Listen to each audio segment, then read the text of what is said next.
রাতের অন্ধকারে এক গৃহস্থের ঘর ও গাড়িতে অগ্নিসংযোগের ঘটনায় তীব্র চাঞ্চল্য দেখা দিয়েছে উত্তর জেলার কদমতলা থানাধীন কালাগাঙ্গের পাড় এলাকায়। জানা গেছে, সোমবার গভীর রাতে উক্ত এলাকার ৩ নং ওয়ার্ডের বাসিন্দা আব্দুল মতিনের বাড়িসহ দোকান ও তার অল্টো করে কোনো একদল দুষ্কৃতী আগুন ধরিয়ে দেয়। কিছুক্ষণ পর আগুনের লেলিহান শিখা থেকে ঘুম থেকে উঠে হাল্লা চিৎকার করতে শুরু করে বাড়ির মালিক মতিন। এতে আশেপাশের মানুষ দৌড়ে এসে জল ঢেলে আগুন নিয়ন্ত্রণে আনেন। ততক্ষণে খবর পেয়ে কদমতলা থানার এএসআই ডিএম চাকমা বিশাল পুলিশ বাহিনী নিয়ে ঘটনাস্থলে উপস্থিত হন। জানা গেছে, গত দুদিন পূর্বে অনুরূপ ঘটনা সংঘটিত হয় পাশের বাড়ির ফয়জুল হকের বাড়িতে।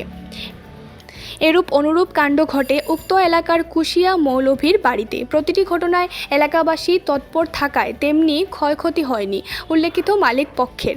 এদিকে গতকাল ঘটনার বাড়ির মালিক আব্দুল মতিন উক্ত রাতেই কদমতলা থানায় একটি লিখিত অভিযোগে দায়ের করে সুষ্ঠু তদন্তের দাবি জানান।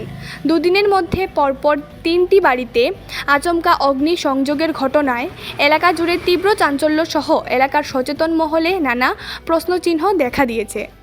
ধারণা করা হচ্ছে, আগুন নিয়ে খেলা করা এসব কাণ্ডের নেপথ্যে কোনো একটি দুষ্ট চক্রের হাত রয়েছে। ওরা বর্তমান নির্বাচনী মুহূর্তে এলাকার স্বাভাবিক পরিবেশ বিষয়ে তুলতে চাইছে।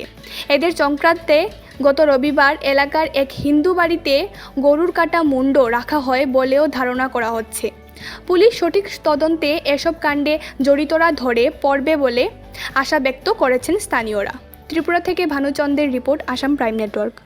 ঘটনা তো রাত্রে 3টায় একটা শব্দ শুনছি আমরা চিল্লা চিৎকার শুনছি। দক্ষিণ বাড়ির মানুষও আইছে, আমরাও আইছি দৌড়াইয়া। আবার পরে দেখছি আগুনে জানি বাইকরা তারা মানে গাড়ির পিছনে গিয়ে কাপড় কেরাসিন দিয়ে আগুন ধরাইছে।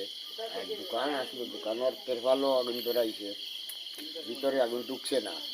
এর আগেও লেফান এখান দিয়ে নিয়ে নিবাইছে, আমরা কেউ দেখছি না। আমরা অভিযোগ কিতা আর কেউ আর দেখছি না, আর অভিযোগ কিতা হারে করছি। এখন তুমি কিতা চাও? এখন আর হয়তো চাই কিতা প্রশাসনে ওখান দেখো, দেখিয়া খুঁজিয়া ওখান বার করক পোৱা কিরকম দুর্ঘটনা। এক এক করে 3টে হয়ে গেল ঘটনা এই বাজুর মধ্যে। ও ফেনির দ্বারাই দিলা সিদিন আগুন বাড়ির, তার দিনের গরু আগুন ধরাই দিল ভিজিয়ে। এখন আমরা কেমনে বাঁচতাম, কেমনে জিও করতাম। আই ধরার অন্য খালকে ধরাইব, আমার ঘরও খালকে ধরাইব বাড়ি। এখন তো আর আমরা কেমনে বাঁচতাম, কেমনে কিতা করতাম, একটা প্রশাসনে আমরা একটা ব্যবস্থা করিয়া তাই যে মুহূর্তে হয় না খালি গাড়ি ওটানি গাড়ি ওইটাও আর দোকান ওটানি দোকান একটা দোকানের এই দোকানের মালিক তোমার কিতা? আমার খোলা। আচ্ছা, আমরা ঘরে ঘুমো আসলাম তো একটা 6টার শুনিয়া রাইতে 3টার সময় এগুলা কেউ জানেননি। ঘুমো তাকে উঠিছি, ভাল দিয়ে উঠিয়ে হইয়া দেখছি ওলা মানে এখান দিয়া খালি নিবাইছিলা আগুন।